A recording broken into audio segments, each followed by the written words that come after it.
Visų pirma, kalbant apie privačių interesų, galių, išteklių, finansų atsiradimą kosminėje rinkoje, galima pirmiausia pažymėti, kad yra gerokai padidėjęs mastelis ir todėl pastarieji 10-20 metų laikomi antruoju kosminiu amžiumi.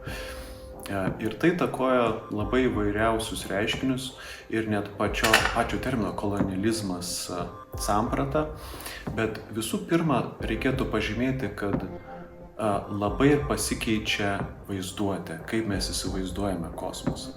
Ir nesiplečiant iš politinės, etinės, kitų sričių, kalbėti apie kolonizmo sampratą, aš iš savo asmeninės perspektyvos pabrėšiu, kad labai pasikeitė kosminė vaizduotė ta prasme, kad ji po truputėlį irgi kolonizuojama. Vienas iš tokių greitų pavyzdžių būtų, kosminio garso vaizduotė.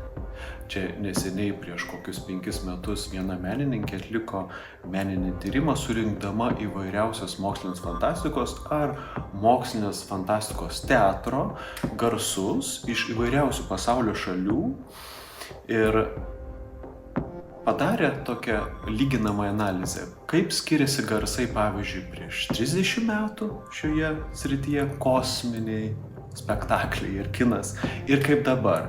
Ir mes matome, kad pastaruoju metu jie vis labiau yra susieti su amerikietišku kinu.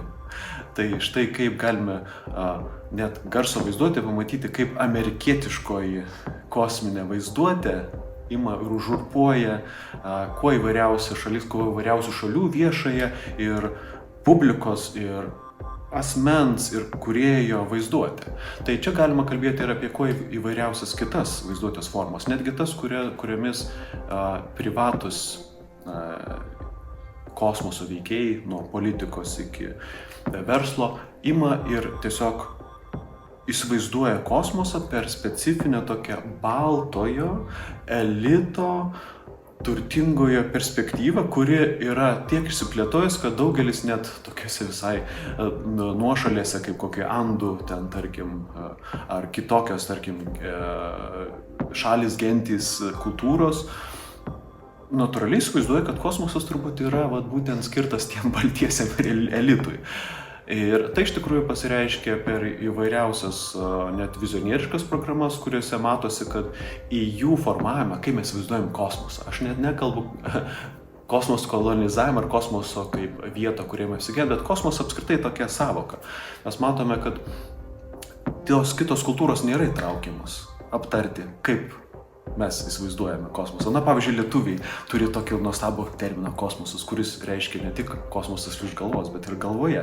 Ir tas terminas kosmosas, kurį mes pakankamai dažnai vartojame, brėžti kažką suglumusiu ir brangu, tai jau yra savotiškai irgi kosmologinė samprata, kaip mes apibrėžiam kosmosą, kuris gal ir nėra vien tik tai tas, kas yra virš žemės, iš tikrųjų žemė yra ir mes patys, mūsų kūnai yra kosmoso dalis.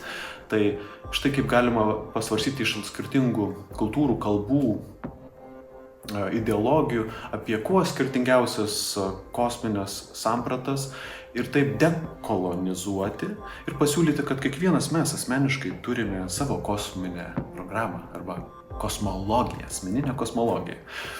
Tai čia iš vaizduotės perspektyvos, bet jeigu kalbant iš kitų, politika, etika ir panašiai, tai ir biologija. Na štai ypač biologija turi polinkį susijęti su tokia tarytum evoliuciniu tikslu, evoliucinė veržlumu. Na, bet neužmirškime, kad biologija pakankamai buvo antropocentriška ir taip pat veikiama baltųjų balto elito. Ir šiandien, kalbant apie jaunąją biologiją, ypač kosminę biologiją, persvarstoma tokia samprata ir sakoma, kad gal vis dėlto bus visai ir gerai tas atšilimas ir tą, kaip mes vadiname, klimato kaita ir krizė, nes kai kurie gyvūnai ir ypatingai mažesni puikiausiai tarps toje šiltesnėje terpėje. Ypač tie, kurie įvardėjami kaip ekstremofilai, mėgstantis ekstremalias sąlygas. Žmonės tiesiog, matyti, transformuosis į kažkokias kitokias būtybės, dirvožemį ar kosminės dulkės. To vadinamo antro kosminio amžiaus polinkis sukosminti viską. Dabar turbūt nėra nei vienos mokslinės srities, kuri neturėtų priešdėlio astro. Ir kai mes pridedam astro priešdėlį prie termino, pavyzdžiui, etika, staiga visos žemiškosios sąvokos subliūkšta, ištyžta ir turim persvarstyti radikaliai, kas yra žmogus, kas yra kultūra, kas yra gamta, kas yra planeta, kas yra mikroskalė. Ir pasidaro etika labai komplikuota ir kompleksiška, reikalaujantis įvairių balsų, natūraliai prašanti išklausyti to ir ano ir kito. Ir tam, kad suformuoti empatinius ryšius su tom skirtingom būtybėm, žmonėm, nežmonėm, reikia unikalių įrankių. Ir mokslas istoriškai, nelabai buvo pajėgus suformuoti tokį empatinį ryšį, kurį gali, pavyzdžiui, menininkai suformuoti. Todėl natūraliai į mokslą ateina iš kūrybinių sričių, iš meno, iš teatro, iš kino, pasiūlyti, kaip mes galime persvarstyti tas sąvokos, kurios astro kontekste arba nebetenka vertės, arba reikšmės, arba apskritai nebesuvokiama, kas, pavyzdžiui, gyva, kas negyva. Ir natūraliai mokslas darosi kūrybiškesnis, daugiadiscipliniškesnis, kuomet menas darosi moksliškesnis. Konkrečiai kalbant apie kosminį meną ir kosmoso mokslą. Bet kalbant apie plačiau etiką, tai čia jau gal apie 30-40 metų atsiranda vis daugiau įvairių tokių skėtinių mokslo sričių, kurios apjungia įvairias sritis, kaip kad pavyzdžiui STS, Science and Technology Studies, mokslo ir technologijų studijos, kurios atsirado iš poreikio būtent atsakingiau, etiškiau veikti mokslo ir inžinerijos ir technologijų srityse tam, kad nesusimauti, nepažeisti, dar labiau